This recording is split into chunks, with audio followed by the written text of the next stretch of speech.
মাহবুবুর রহমান, চট্টগ্রাম ১। অনুপস্থিত। ধন্যবাদ। হ্যাঁ, আমার উত্থাপনীয় মাহবুবুর বিষয় রহমান বিদেশি আছেন। পর্যটক 2 মিনিট। আকর্ষণে সমন্বিত পরিকল্পনা উদ্যোগ গ্রহণ প্রসঙ্গে।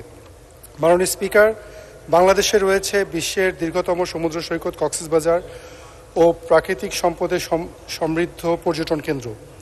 এরপরও পর্যটন শিল্পে বাংলাদেশের অবস্থান অনেক পিছিয়ে রয়েছে। দেশে মূল্যস্ফীতি বর্তমানে 2 অঙ্কের কাছাকাছি। এর অন্যতম কারণ হচ্ছে ডলার সংকট এবং এমন পরিস্থিতিতে দেশের পর্যটন আকর্ষণ জরুরি বলে আমি মনে করি, যাতে বৈদেশিক মুদ্রা আয়ের একটি উল্লেখযোগ্য উৎস হতে পারে, রাখতে পারে কর্মসংস্থানের ভূমিকা। কিন্তু উদ্যোগের অভাবে নানা সংকটে বিকশিত হতে পারছে না সম্ভাবনাময় খাতটি।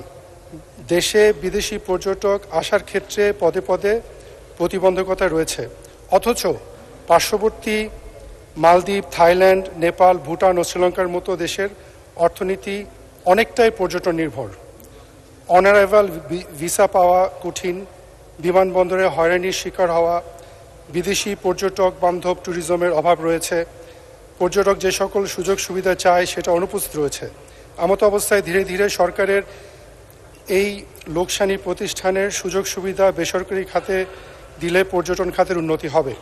তাছাড়া অবকাঠামো উন্নয়ন, আন্তর্জাতিক প্রচার প্রচারণার বৃদ্ধি এবং পর্যাপ্ত বিনোদন বিকাশের সুযোগ, নিরাপত্তা নিশ্চিতকরণ, পর্যটন এলাকার হোটেল বৃদ্ধি, 5 তারকা হোটেল বা পরিবেশ বান্ধব হোটেলের জন্য ট্যাক্স হলিডে সুবিধা সহ হোটেলের জন্য আমদানিকৃত পণ্যের শুল্ক হ্রাস করা প্রয়োজন, যাতে করে বিদেশি পর্যটকদের ক্রয় ক্ষমতার মধ্যে থাকতে পারে। সি বিচগুলো দূষণমুক্ত, চাঁদাবাজমুক্ত, পরিবেশ বান্ধব। অনেক সদস্য, আপনাকে ধন্যবাদ।